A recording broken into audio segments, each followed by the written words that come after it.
Welcome to the Beck and Siri Show. And here at Team Series Tri Club, it's not just about swim, bike, run. It's about who you become. On our show, we don't just talk to you about swimming, cycling, and running. We talk about mindset. We talk about fearless authenticity and being your very best self. Hi there, Cam here from Team Sirius. On this week's live chat, we've got Maddie Pesh, Team Sirius coach, talking about periodisation and planning your race season. And I'd like to welcome back NormaTec, who are sponsoring our podcast for the month of September. NormaTec is the ultimate athlete recovery, and their technology delivers a powerful compression massage that helps athletes recover faster.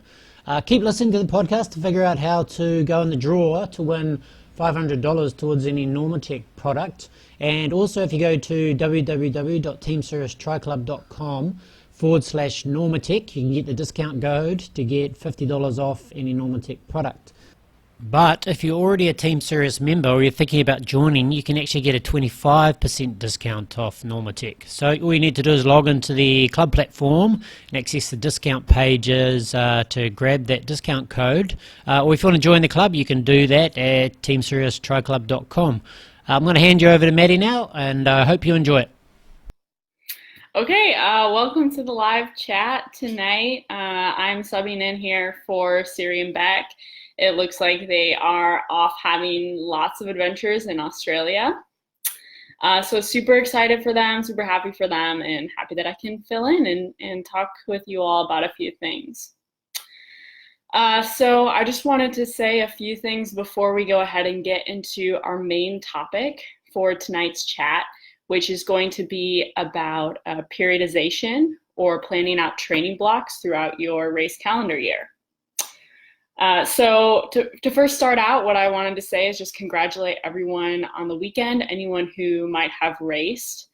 I know we had a couple posts come up, and I just want to say that we always appreciate seeing the posts from you members. You know, you'll see us coaches posting a lot, but ultimately what brings a lot of value is when we see the posts from you as well. So even if you didn't do a triathlon, if it was a running race, if it was just a training session that you're proud of, we are always super happy to see you share. Another thing that I saw was that we had one of our members, and she was asking about doing her first Ironman, and Matthew Vella jumped on the chat with just a wealth of information to bring, and it was just so helpful. So I just want to say that, like, all of us coaches have a lot to share, but you as members also have a lot of value to bring to the club. So don't be shy, everybody. Feel free to post and share what you have with the rest of us. So let's see. I wanted to talk about a couple of things. So lately, I have just decided to train for my first Ironman, or I guess I'm not really training for it since I decided to do it, and it's just in a couple of weeks here, but I'm going to be doing Ironman Chattanooga. So I'm super excited to share that experience with all of you. A couple things that I want to touch on from that is just the conversation that I had with Siri about doing the race. I guess for a little while now, I've been wanting to do an Ironman, but I was a little bit hesitant. I didn't know if I was ready, if it was the right time, but just going to talk to Siri, her response was just to do it now, to seize the moment, essentially. And I think that that's always kind of a response that I've gotten from my coach. What I want to say about that is just that if you're on the edge, wondering if you should do something, if you haven't gotten your confidence up, just go ahead and take a risk. Do something that scares you. I don't really have any expectations for my race. I'm just going to go for it. And I know that it's going to be a great day no matter what. So if there's something that you're worried about, if there's something that you don't know if you should go for, you should go for it. Let's see. But the other thing I'm going to share with you all from my Ironman is going to be some more of what I'm doing for nutrition. So look for that in the next couple weeks or so. I'll be sharing how I'm preparing for the race using F2C, which is our nutrition sponsor. Okay, so let's go ahead and get started on the main topic for today. So today we're going to be talking basically about how to plan your race calendar for an entire year and your training calendar, how that goes into that. So essentially, the other thing was that I didn't see any questions about this beforehand. So as we go along, let me know your questions as I'm speaking. Okay, Dan, you are going to be in Chattanooga as well. That's awesome. Yeah, for anyone that didn't see that post, we're going to be scheduling a team dinner in Chattanooga on Friday. So would love to see you all then for either dinner or I think a happy hour beforehand. And Dan's going to try the F2C. Awesome. Yeah, I'll be talking a little bit about how to implement that into your training. Okay, so today, first thing I want to talk about, so when I'm talking about periodization of your race calendar year, there's kind of two different elements to it. First, we're going to talk a little bit about your off-season training and what that will look like, and then we'll talk about how the schedule goes actually during the year. What I like to kind of think of is rather than having a periodization of your training, it's more in terms of having training blocks. What I would think of as a periodization would be a longer amount of time that might be like 4 or 5 months. But if we can break that down into shorter periods of time, like just 4-week blocks of training, it becomes much more manageable and you can more easily see the cycles of training. So let's go ahead and start out with the off season. So off season might be something that a lot of you are going into right now. I know here in the Northern Hemisphere, a lot of us are finishing up our races. You might have your last race coming up, or maybe you already finished. And so now is the time where we kind of consider transitioning into the off season. And I know there are kind of like 2 different types of athletes out there. You know, there's one type of athlete that really looks forward to the off season, enjoys having that break. And then there's the other type of athlete that I would say that struggles with taking the time off and being away from training. And I would say that I've been in both of those places in different years. Some years, you know, really looking forward to having a break and resetting. In other years, it's been more of a challenge because I really want to keep going with my racing. But regardless of what position you're in, you do need to take a break at some point throughout your year, especially if you train year-round. So for us, when those of us that work with Siri, Siri pretty much gives us a month, and the first 2 weeks of that month are completely off. So no training at all. And I know that, you know, some of us, we like to have our training as part of our routine as to keep us happy, but it's really good to take this time off. You know, I really like to plan it out to coincide with the holiday season, since that is a really busy time of year anyway. And that way you can plan it out to be able to spend more time with your family during those weeks. After having 2 weeks off, then it's usually 2 weeks where you're just only doing choice. So it's going to be choice, 1 session per day, and it's all going to be super easy. So you might be tempted to train more, but just stick with the short amount of time, and that's still very much a part of your break, a time to do other things in your day and to focus on things outside of triathlon. I'm going to jump in here and let you know how to go into the draw to win that $500 towards any NormaTec product. First thing is you need to be a member of Team Sirius Tri Club. So you can go to the Team Sirius Tri Club website to join up if you're not already a member. Then you need to answer a question by going to the NormaTec website, which is www.normatecrecovery.com, and find the answer to this question. NormaTec was created by A physician bioengineer, or B, a triathlete, or C, a massage therapist, or D, a podiatrist. So what you need to do now is pop that answer in an email to Beck and Siri at teamsiriustriclub@gmail.com, and we will put you in the draw. Following those 4 weeks off, we kind of go into what is like a 10-week off-season cycle. So if you're not coached by one of our coaches, we do have 10-week off-season plans. So you can do one of those. It's either called like the off-season cycle, or we kind of think of it as a preseason build, a preseason training. So one of my favorite parts of this preseason training is that we do what are called sport-specific blocks. So what you would do during this time is you're not doing your regular in-season types of sessions, but what you can do is you can take a little bit of time to focus on the swim, the cycling, and the running, work on any weaknesses that you have in there, and also build upon any strengths that you have. So one of the ways that I like to structure the 10-week off-season is what we will do is 4 weeks of swim block.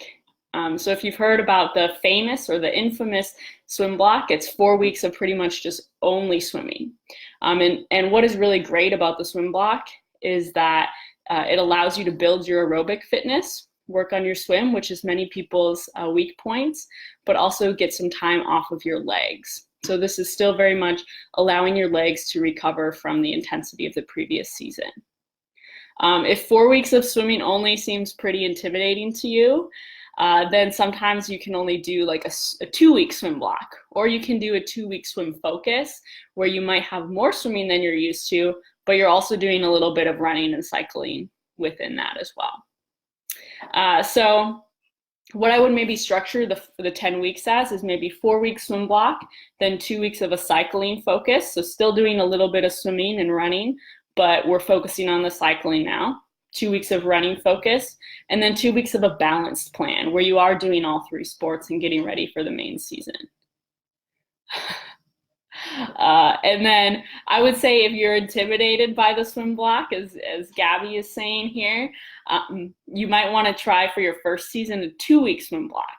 So let's say maybe you would start out then with a 2 weeks of balance training, followed by 2 weeks of swim block, 2 weeks of a cycling focus, 2 weeks of a running focus, and then finally, again, 2 weeks of the balance plan.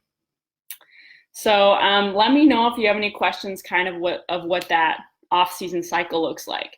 But again, the off-season is a time to take a break from triathlon, decrease some of our intensity in our sports, focus on our technique and addressing any of our weaknesses, and also working on resolving maybe any issues that you had with injuries in the previous season, anything you want to change nutritionally, anything you want to change with your bike fit, your swimming technique. That's off-season is all a great time to do that. Okay, so then let's talk about the in-season training, which is getting to what I was saying earlier with having training blocks. So throughout the season, as I mentioned earlier, what we think of is kind of a 4-week cycle. So what you would do in a 4-week cycle is you usually have 3 weeks where you're building in intensity. They're all going to be 3 hard weeks and you're working pretty hard. And then the 4th week, you're going to have a little bit of a recovery. So it'll be a recovery week, replenishing everything that you've been getting tired over the past 3 weeks. And at the end of that recovery, if you followed one of our plans before, you might have seen that we do like a key brick. So at the end of that 4-week cycle, then you do a key brick. And what that key brick is you're doing it'll be a long brick and you do a lot of race efforts. So you'll be at your race effort, maybe above your race effort. And it's a great way to see kind of where you're at, how you're feeling, and a great time to see what you're going to focus on in the next training block. I would say that 4th week, right after you do a little bit of recovery, that's also a great time to add in a training race. So if you do a training race then or another race in your calendar, that would be a great time to put that in. You can also put the training race in another week, but then you just adjust as far as when you would have your recovery week. Probably the recovery week comes in with the race, and then you adjust your more intense weeks. Let's see, Dan asks, the run focus part. Yeah, so the run focus part he's asking if you would pair that with the swim or the bike. So the run focused part, I would say we definitely want to pair it a little bit with the bike because you've already been doing the bike for the previous 2 weeks. But since you're going to be running quite a bit, I would actually do more with the swim than I would with the bike. So keep that bike feel that you developed during the cycling block, but pair the run a little bit more with the swim so that you can focus on getting those run miles in and then allowing yourself to kind of recover through the swim too. Okay. So a couple things to keep in mind while you're in your training season. I think a lot of us get focused on just working hard all the time. And the biggest element of all of this, of the in-season training, I would say, is staying on top of your recovery and how much you need to do for that. So recovery is going to be a very personal thing. That's why I really like working with individual athletes. But essentially, recovery is really going to depend on so many personal factors, right? So it'll be your age, how long you've been in the sport, what your work schedule is like outside of triathlon, what your health is like, how much sleep you need to get, what your family life is, and all of that is going to play a part in terms of what your sessions should look like throughout the week. I would recommend for every athlete that you take a day off every week. We mostly always have that as pro athletes as well. And that's just a chance to reset for your body and also reset for your mind. As I mentioned, the off season is a great time to reset for your mind, but that one day off in a week is like a mini off season of not doing anything triathlon for a day. Hey, Janet. Hey, Clark. Hi, Amy. Okay, so along with that, depending on how much recovery you need, your sessions are going to look different than what another person might be doing, right? So I could have 2 athletes training for a half Ironman, and one person might be training 20 hours a week, and one person might be training 12 hours a week. But that doesn't mean that one person is necessarily going to perform better or have a different result than the other person, right? They're both doing what is the best fit for their schedules, what is the best fit for their bodies, their experience levels. And so recovery is a key component. So I would say, one person, they might do a hard day and then they have an easy day and then they have a hard day and then an easy day. Another person might do 2 hard days and then an easy day.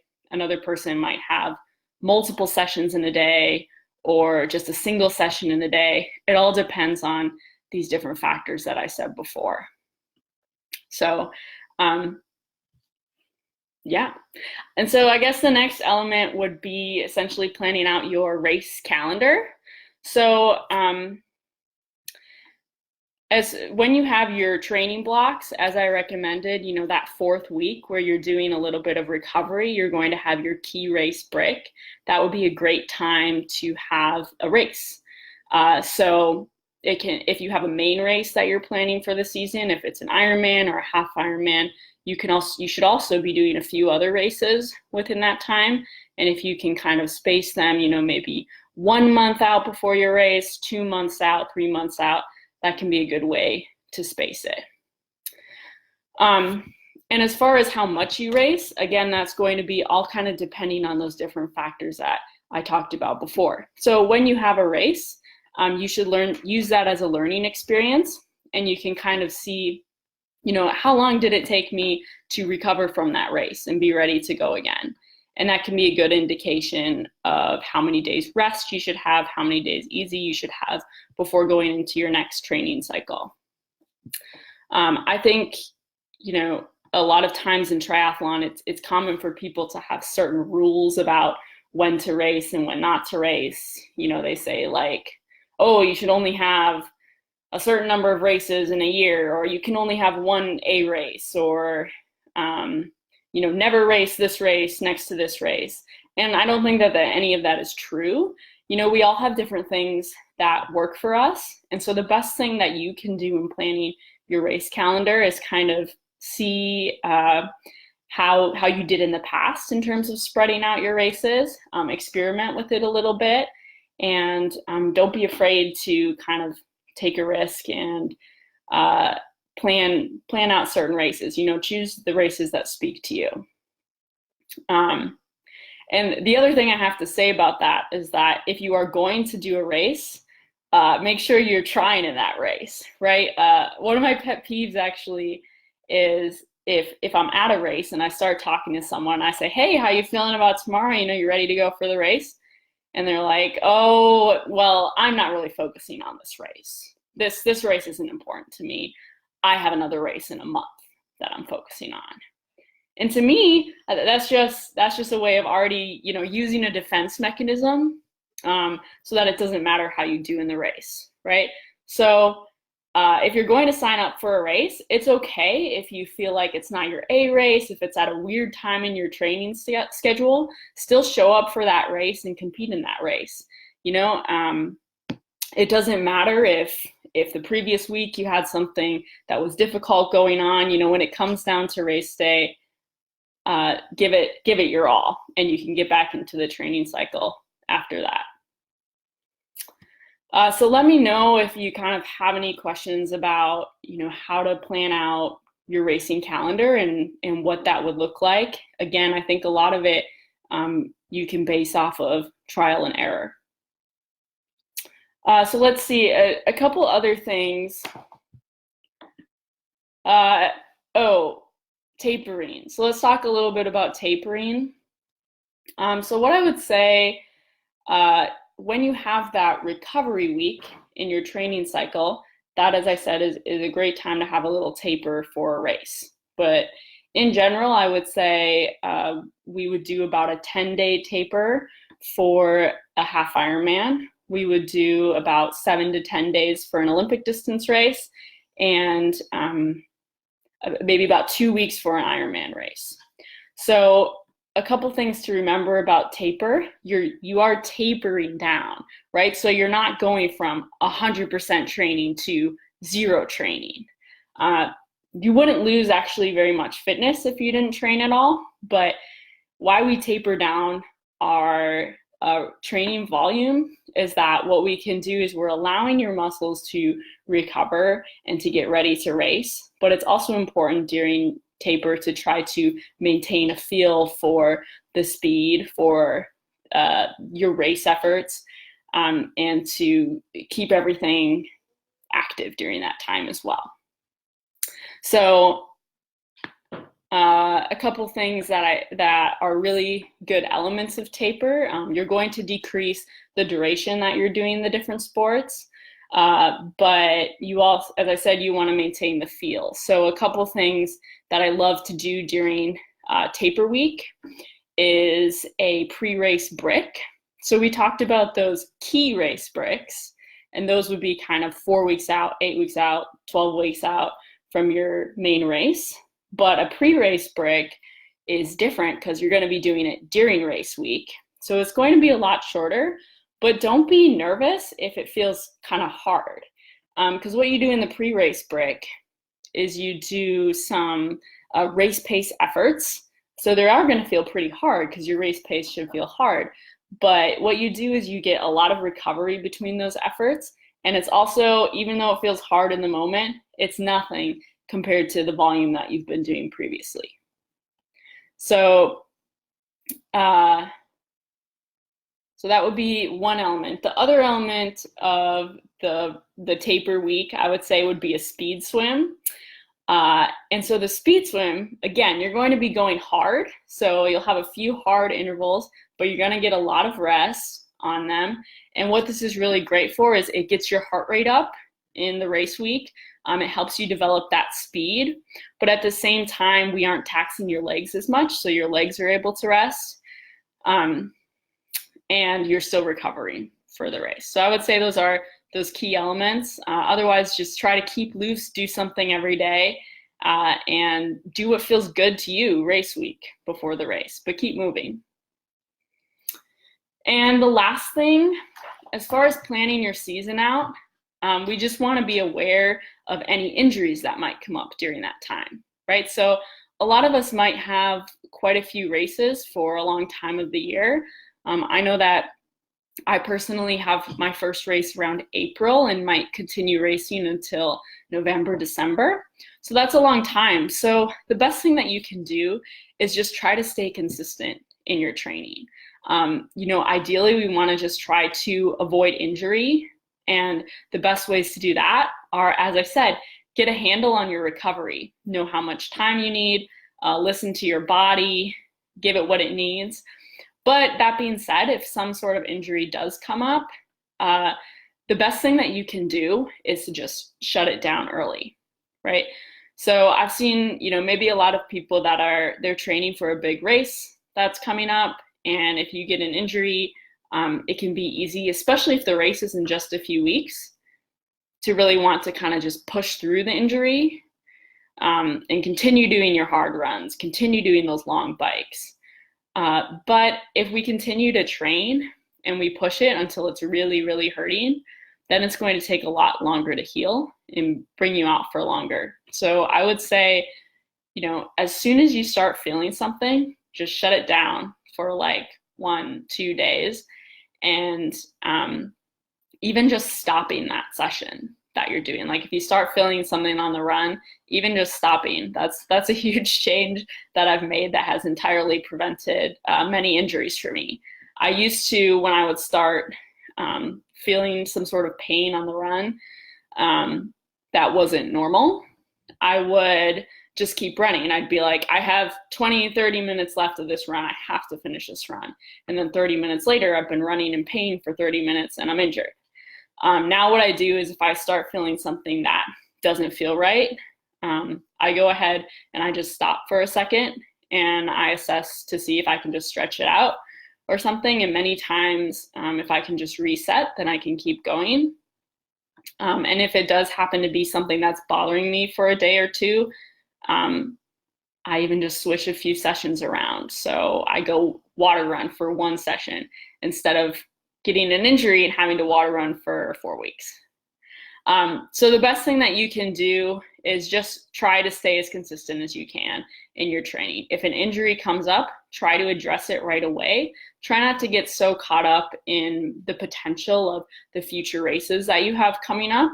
The best thing you can do is just stay on track in the moment. And then once you are better, once you are feeling healthy, then you can go back into your training and you'll pick up from there. Yeah, so let's see. I feel like I kind of talked fast through that. So please let me know, what questions you have. Also, did anyone do Ironman Wisconsin from the club? I don't think so. I did hear that some of the people are doing it next year.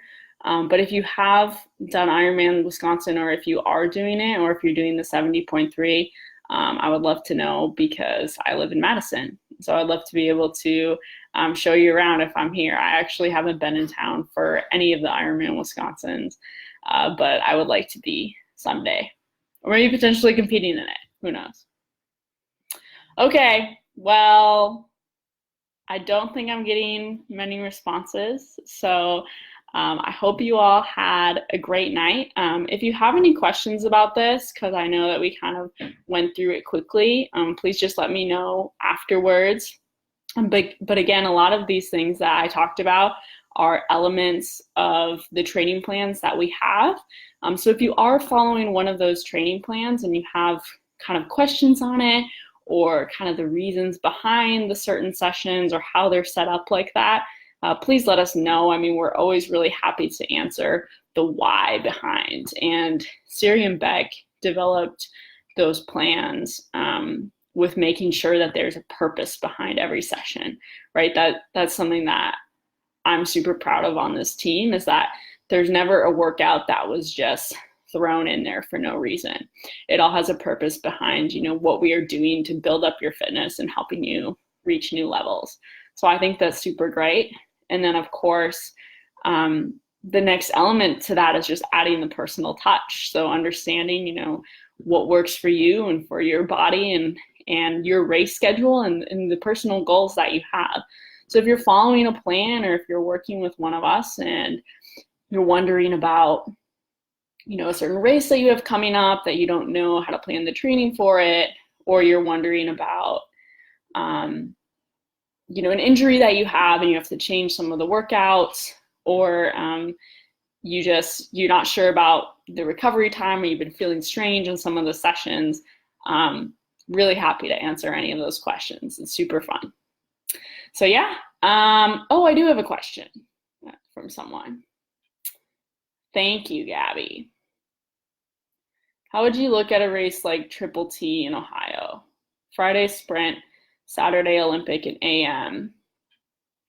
That is SBR. What's SBR?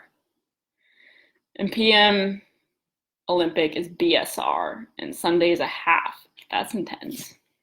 I mean, essentially, this is a big endurance event, right?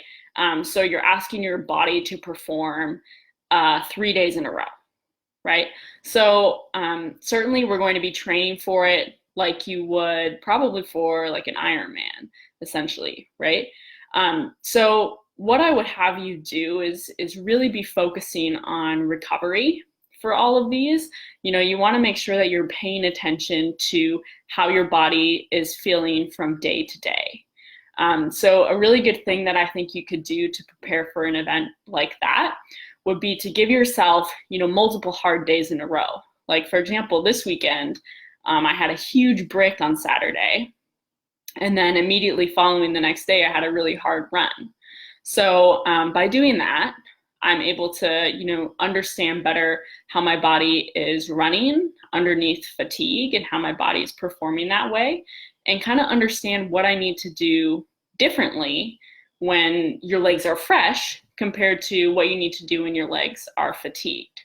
So I think definitely doing some sessions like that, having back-to-back sessions, see how your body responds, and then being focused on how much recovery you need in between those. I hope that helps. So I would say, if you can do a brick session followed by a run the next day, or if you can do something like or even like a double session, like you do a really hard turbo in the morning and then you go and have a run session in the afternoon, or you have like a turbo session one day and then the next session is a big run. So back-to-back stuff like that. Hope that helps, Dan. Oh, okay. Swim, bike, run, and then bike, swim, run. Well, that's interesting. Yeah, but that sounds like a super cool event. Let us know when it is, because we'd certainly like to help you support it. I think that might have already happened. I think I saw a few people doing it. But yeah, okay. Well, thank you, everyone. And okay, great. Looks like we're good. All right, if you have any other questions, please post them and I'll get back to you later. Thanks and have a great night. Bye. Hey there, Cam here again. Thanks for listening. And don't forget, you can go to www.teamsiriustriclub.com/NormaTec to get the discount code for $50 off any NormaTec product. And if you want to join these chats live, ask questions, you can join the club at teamsiriustriclub.com. Follow the links to the club and hopefully see you inside soon.